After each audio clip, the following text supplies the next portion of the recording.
Hello there and welcome to the RB Leipzig versus Liverpool preview for the Champions League second leg, in which we are currently 2-0 up at the moment, and this is going to be a difficult game.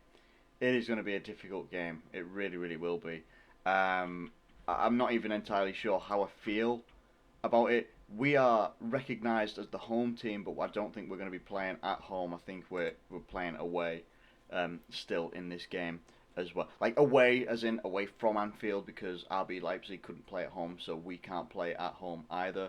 Let me know how you guys are feeling, how you guys are thinking. Obviously, it's a really negative time at the moment, and it's easy to get caught up in the negativity, in the swirling whirlwind that is all of the negativity that is being levelled at Liverpool and also being created by Liverpool as well, by not getting results, not performing well, and such like that as well. First couple of things that we're going to do is we're going to look at the predicted lineups and also look at RB Leipzig and their form and stuff like that, and see what sort of form that they're in as well. And then go back and have a look at just a quick look at the first leg and have a look at some of the statistics and stuff like that, and just talk a little bit about that first leg as well. Please feel free to get your comments in the comment section below. I'd really do appreciate it if you could. And if you have any thoughts that you'd like to express, please feel free to. I love having a conversation with you guys in the comments as well. Let's have a look at this right here. So this is us tomorrow, and this is SofaScore and their predicted lineup. Not going to go straight into that just yet, because I wanted to actually go and look at RB Leipzig here. Now, RB Leipzig, as you can see on the left-hand side, just up here, right, in their last 8 games, their only loss has been to Liverpool. They've won all of their other games. They won at the weekend as well. A 3-0 win over Freiburg, as you can see. They haven't really missed a step, really. I think they're the team that is just underneath Bayern Munich by 2 points in the Bundesliga as well. And they score goals, they defend quite well in the Bundesliga as well, which was surprising because of the defensive mistakes that happened in the Champions League game in the first leg against us. Which, let's go and have a look at that right now. So they're still in dangerous form. They're still in dangerous form. They're still a dangerous creative team as well. This was from the last game, 2-0. It was. And it was defensive mistakes that caused RB Leipzig to lose the first leg. There's no doubt about it. If I remember rightly, it was a missed pass for the first goal that led through for Salah's first goal. It was a missed pass. Someone had tried to either pass it back or pass it back to another defender that just wasn't on the same wavelength. Salah goes through and scores. And then the second goal, I think it was this guy, Mukiele, Nordi Mukiel, or however you say his name, French guy, fell over, and Mane was just through on goal. It is what it is. And it was defensive mistakes that let these guys down. Defensively in the Bundesliga, they seem to be all right. They seem to be respectable, and there's a reason why the likes of Klosterman, Mukiel, and Upamecano especially have quite good reputations, and Gulashi in goal as well. Gulashi couldn't really do anything with the goals that were conceded against us, and we performed well in that game. We really did. We performed well in that game, as well as we could. Don't get me wrong, we didn't have the lion's share of the game. Statistics will go in our favour in terms of possession, but if you look at everything else, the shots that were off target for RB Leipzig, they had 2 blocked shots. They had 2 shots on target out of 12. It's a lot of shots to have off target. If they start getting them on target, we're going to be in for a hell of a night as well. They do have a lot of different forwards that they could use, like Shorloff or Sorloff, however you say his name. Kluivert as well.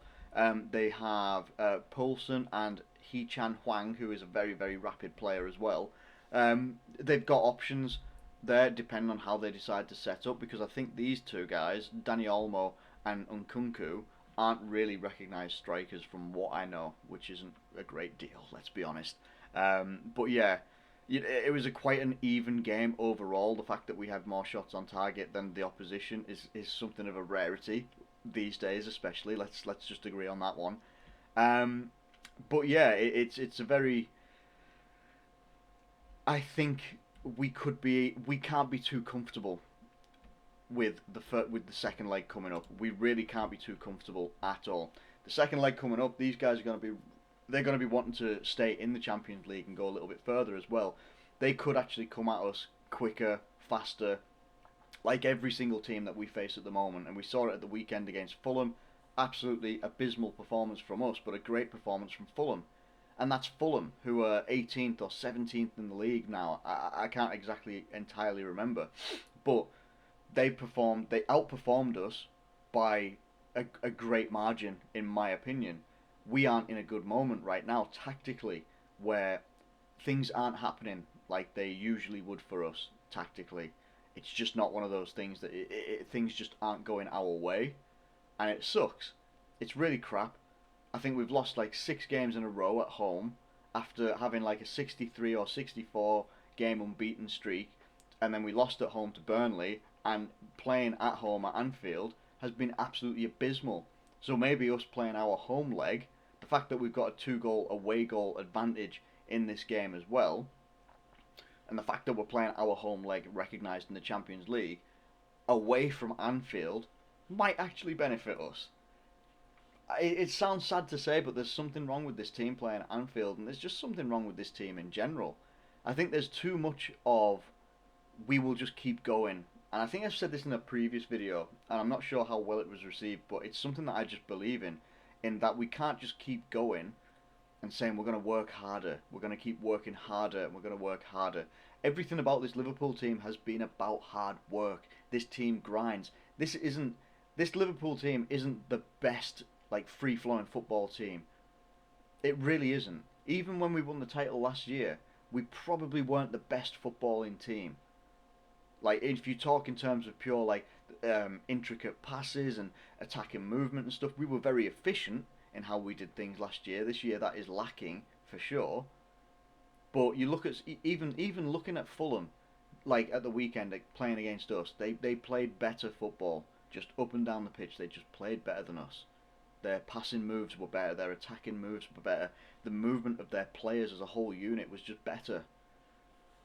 What we are seeing on the screen right here, and this is the predicted sort of lineup from SofaScore of both teams.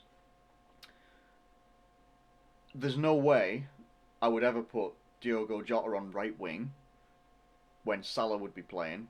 There's no way I'm having, if Fabinho is available, and reportedly Ozan Kabak will be fit, as will Bobby Firmino as well. But if Kabak's fit and Nathaniel Phillips is fit and Ben Davies is fit, I'm not putting Fabinho at centre back. That has to stop. It has to stop. It's worked for us a little bit, but we can all agree right now that we're 8th in the Premier League table for a reason. Things aren't working, and things do need to change. Whether it's personnel or whether it's system. We changed personnel at the weekend, but we didn't change the system, and we still got beat by Fulham. We still got just as beat like we did against Chelsea. Chelsea scored 2 goals, Fulham only scored 1. We still got beat. Doesn't matter. For me, it has to be a system change. It needs to be a system change. And what I'm going for, I've called for it for a long, long time. We've done it a couple of times, and it's been successful, is this. A 4-2-3-1. Get 4 attacking players, 6 defensive players. Could help us. Could help us. And when I say 6 defensive players, I'm literally looking at the likes of Wijnaldum, Fabinho playing as 2 6s. And having Kabak, Nat Phillips. And any of this could be Nat Phillips, Kabak, could be Ben Davies. It could even be Reece Williams. Who knows? Didn't really do a great deal wrong against Fulham. Let's remember, it was actually Mohamed Salah's mistake on the edge of our box that led to us conceding. So we've actually got the options of Reece Williams, Kabak, Phillips, and Ben Davies. Ben Davies isn't reported as being injured. I was actually meant to look at that. I think it's here. This is currently, as of today, and it is we are on Tuesday. This is at 1:30 on Tuesday afternoon. Now, obviously, Fabinho has come back, and so has Diogo Jota, and so has James Milner. So the only players that we are reportedly missing is Henderson, Van Dijk, Gomez, and Matip. Everybody else is now back. the excuses and stuff now need to stop in terms of Liverpool and everything that's going on there. The excuses can now stop because yes, we are missing big players in our defence and we're missing our captain. Fair play, but we now still have quality players that we can choose from in the midfield, in attack, and maybe some inexperienced players at centre back and defence and stuff like that in terms of not playing with each other. But there's still no excuses for the way that we're performing. Why I would like us to go to the 4-2-3-1 is because it will just, I've said it before, it will give us defensive, like cover in some ways. We are not going to change the way that we play. We're not. You're still going to try and see Robertson and Trent Alexander-Arnold going up and down the wings and stuff like that as well. Fine, fair enough. But what we're not having right now is we're still playing the high line that we were getting caught out with near the end of last season as well. Never mind this season. Even opening day of the season against Leeds, we were getting caught out. The embarrassment performance against Aston Villa where we were just getting caught out all the time. All the time. They just basically had the freedom of just let them have the ball. We will ping it over. The plus with coming up against a team like RB Leipzig is that they will attack. We will attack. Whoever has the best attack wins. That's pretty much how it will be. But changing system, some people might not be a fan of it. It's like, well, we played 4-3-3 last time and we won. Well, right now we're in really horrific form. Horrific form. We're in relegation form in terms of the league. And we need to have a little bit more, maybe drop that high line just a little bit further back, just to give us a bit more protection, give us a bit more opportunity to actually defend a counter-attack instead of just leaving it open and trying to have people that don't have the pace trying to do recovery runs when it's already gone. Teams look faster than us, they look tactically better than us right now. Let's give ourselves a fighting chance by maybe dropping that high line just back a little bit further. That would be quite something to do. We aren't playing with like a speedy player like Virgil van Dijk or a very, very quick player like Joe Gomez who can get you out of those types of troublesome spots. We're not playing with those players. We're playing with players that they can be good defenders. They can grow into good defenders in Nat Phillips, Kabak, same with Ben Davies, even though we've not seen him yet, and definitely the same with Reece Williams, who's very, very young, but they don't have blistering pace in defence. So you have to accommodate that by dropping that line back just a little bit. By having the two in midfield with Fabinho and Wijnaldum, they can help us in the midfield, where RB Leipzig will try and flood that midfield with as many players, and even Angelino coming in from the left hand side as well as a prominent creator and a danger man going forward as well. We can hopefully snuff out those sorts of things and help progress the ball a little bit forward, like further forward as well. Fabinho's got good range of passing. Gini Wijnaldum's good at carrying the ball forward. I would say he's better at that than Fabinho, but Fabinho is a defensive rock. He's a defensive dream in midfield that we've missed for so long. I truly believe he needs to be used in midfield with centre-backs at centre-back. It's not revelationary stuff, but it's just what I feel. It's what I feel that we need to do. We changed personnel at the weekend, didn't work. Changing the system could give us something different to work with. And then you've got a front four that could even change as well, because you could have what we've got on the screen with Firmino, Mane, Salah and Jota, or you can have the likes of Shaqiri. Origi could come in, but I doubt it, especially now that Jota's back fit. Oxlade-Chamberlain could do something as well. Naby Keita is also someone that's available as well. And Naby Keita could come in as one of the 2-6s out of Fabinho, Wijnaldum, whoever. Fabinho's the dead cert for me, needs to be in there. But I think that this is a very, very good formation for Liverpool in terms of defence and defending, and also then attack. It takes the goal scoring burden off Firmino, which, to be fair, everyone is burdened with goal scoring at the moment because none of them are doing it, so everyone is carrying the burden of goal scoring. But it puts Firmino in more of a creative role where he can just drop back, he can still do his role where he's like dropping into midfield, maybe where Wijnaldum and Fabinho are, and carry that ball forward, use his skills, his close control to get past midfielders, and then be able to lay balls off the clever balls and stuff that he can do as well. Shaqiri can also take that role, and the vision that that man has with his passes as well. We could see something like that. You know, Salah and Mane being on the wings and Jota up front, it could provide much danger for our opponents. And if something like this works, then you can maybe see out the season with it, with a plan of how we can maybe utilise something similar next season. I don't know, I'm just thinking out loud. What we now have to look at is, do I think that Liverpool can go through into the next round of the Champions League? I think that we can, purely because of the opponent that we're coming up against. Purely because we're coming up against RB Leipzig. I am not discounting the fact that RB Leipzig are a very dangerous team. Attacking wise, they are so good. They were missing their shooting boots last week. The last time we played them in the Champions League, they were missing their shooting boots. They were shots off target, were massive amounts of shots off target.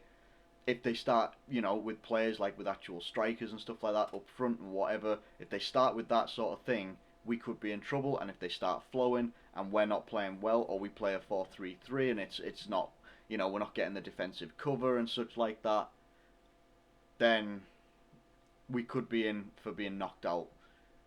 And a lot of people are saying, I'll hold my hands up as well, I thought we were going to do better in the league than we are right now. I remember saying that I would tank the Champions League and just focus on top four. But I mean, we're 8th in the Premier League table right now.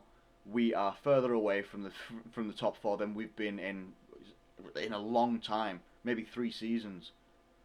We're really far away from it. Now a lot of people are saying it's Champions League or bust. And I can fully recognise that. I can fully see it. I didn't think that Liverpool would go on this barren run in the Premier League that we have. And the Champions League could be our only way of doing something, or our only way of solidifying Champions League football next season. As unlikely as it is for the teams that are still left in the competition, I don't know. I think that Liverpool can get through this and can get into the next round. Whether we win this game or not, I truly believe this could end up being a draw, a 1-1 draw or something like that. I do think that RB Leipzig can win this as well. They've been on a good run of form. As I said, in the last 8 games that they've played, their only loss was against us. And I imagine they're going to be coming into this game saying, right, we're not going to make the same mistakes that we made last time. We're going to try and be a little bit, much more defensively solid, and we're not going to make the mistakes, because that was really the only reason that we scored in the first leg, was the fact that we capitalised on 2 mistakes. And if they don't make any mistakes, then there's a good chance that we don't score. Unless we have a change of system, something different, something to work on, something that can help us just bring something different to the table against a very tough opposition. I'm saying it's a 1-1 draw. I just have my fingers crossed so much that Liverpool can go out and do this. I really do. Because if we get knocked out of the Champions League, I don't know what to say about the rest of the season, because there's actually not a lot of it left. There's not going to be many more games where we can start picking up points. It's going to be really difficult. Really difficult. Liverpool can do this, but we need to be proactive, show that we can be flexible, and show even Jurgen Klopp showing that he can be flexible as a coach and do something different. Let me know what you think in the comments below. I think Liverpool go through, but I think it's going to be a 1-1 draw for Liverpool. Jesus, Michael Owen's coming back again. It's not 1-1 draw to Liverpool, 1-1 draw overall, which would mean that we would go through for definite, but I think it's going to be a really tight game, a really hard game, and we are as capable of winning this game as we are of losing this tie and losing, and getting knocked out as well. I am just hoping that we can go through. Let me know what you think in the comments below. Thank you ever so much for watching this video. If you have enjoyed it, please do like it and subscribe if you're new around here as well. Thank you once again. Do take care of yourselves, and I'll catch you later.